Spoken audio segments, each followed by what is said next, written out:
ಇಲ್ಲ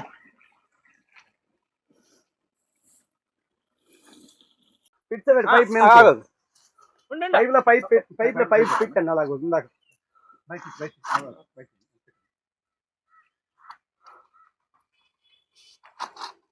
ఎప్పుడు లేదండి ఎంత దారుణం ఈ సంవత్సరం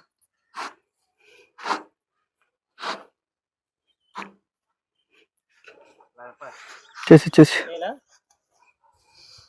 అలా పెట్టుకొని పరిశ్రమ ఎక్కడికి వెళ్ళింది ఆన్ చేయాలండి ఆన్ చేయి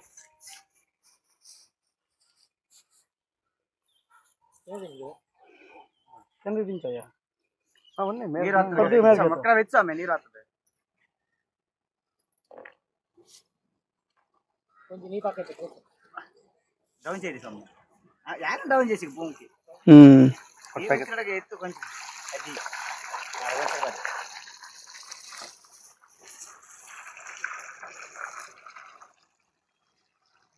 బ్యాక్ అన్నా నువ్వు అన్న బ్యాక్ చూసుకోపోయాను నువ్వు బ్యాక్ వచ్చాను నువ్వు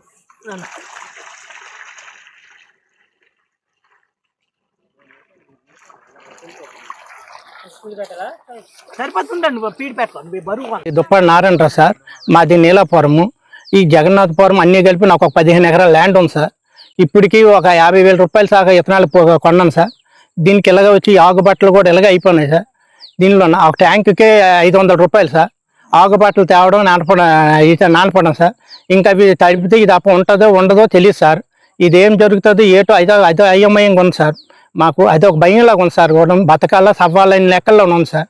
ఇంకెంత అయిపోద్దో ఏటో తెలియదు సార్. ఇప్పటికే మండలం శ్రీకాకుళం జిల్లా నీలాపురం గ్రామం సార్, పెద్దపేట పంచాయతీ. ఇప్పుడు విత్తనాలు జల్లాము ఆకుబట్టలో ఉడుపు కోసమని సార్. ఇప్పుడు నీరు లేదు, మేఘాల కోసం ఎదురు చూస్తున్నాము. వర్షాలు లేవు. ఇప్పుడు 5-6 వేల రూపాయల వరకు ఖర్చు అయ్యింది.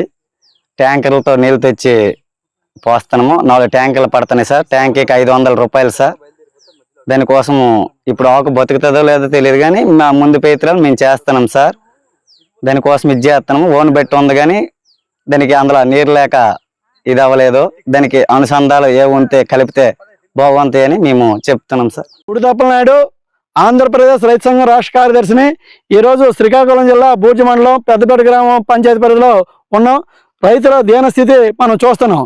ఈరోజు ఆకుమళ్ళు చనిపోయి రక్షించడం కోసం ఎన్నో ఇబ్బందులు పడుతున్న నేపథ్యం ఉంది. ఎందుకంటే ఎల్ నినో ప్రభావం అనేది తీవ్ర స్థాయిలో రైతులను నష్టపెట్టే పరిస్థితి ఉందని చెప్పేసి 1-10 సార్లు నవంబర్ డిసెంబర్ నుంచి శాస్త్రవేత్తలు నిపుణులు చెప్తూ వస్తున్నా.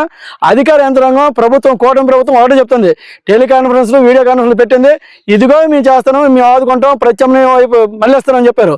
ఎక్కడ వేసిన గొంగలు అక్కడ సందంగా ఉంది. శ్రీకాకుళం జిల్లాలో కావలసిన నీటి వనరులు ఉన్నాయి.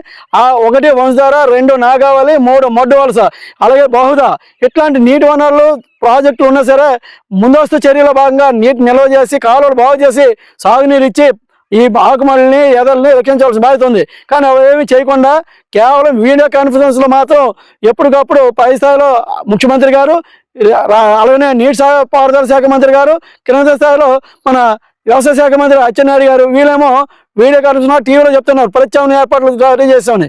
ఏం ప్రత్యామ్నాయ ఏర్పాటు చేస్తారు చెప్పండి. ఇప్పుడట ఇదిగా ఎంతకంటే మించేం లేదు. మన శ్రీకాకుళం జిల్లా ఇది బూర్జి మండలం ఈ రకంగా ఉంది.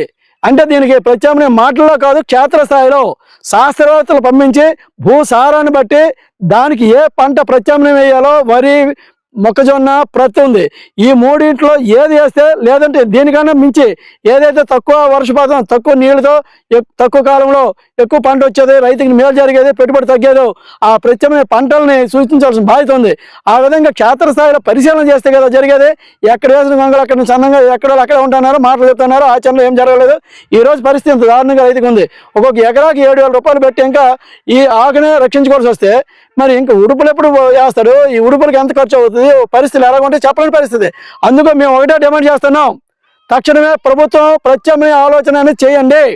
ప్రత్యామ్నాయ ఆలోచన చేసి రైతుకు కావాల్సిన విత్తనాలని, ప్రత్యామ్నాయ విత్తనాలు ఇచ్చి 6 తడి పంటలకు ఏవైతే ఉన్నాయో అవి సూచన చేసి శాస్త్రవేత్తలతో ఖచ్చితంగా వారికి అందుబాటులోకి రావాలని చెప్పేసి మేము కోరుతున్నాం. ఈ రకంగా లక్షలాది ఎకరాల రైతాంగం ఎంత తీవ్రంగా ఉంది.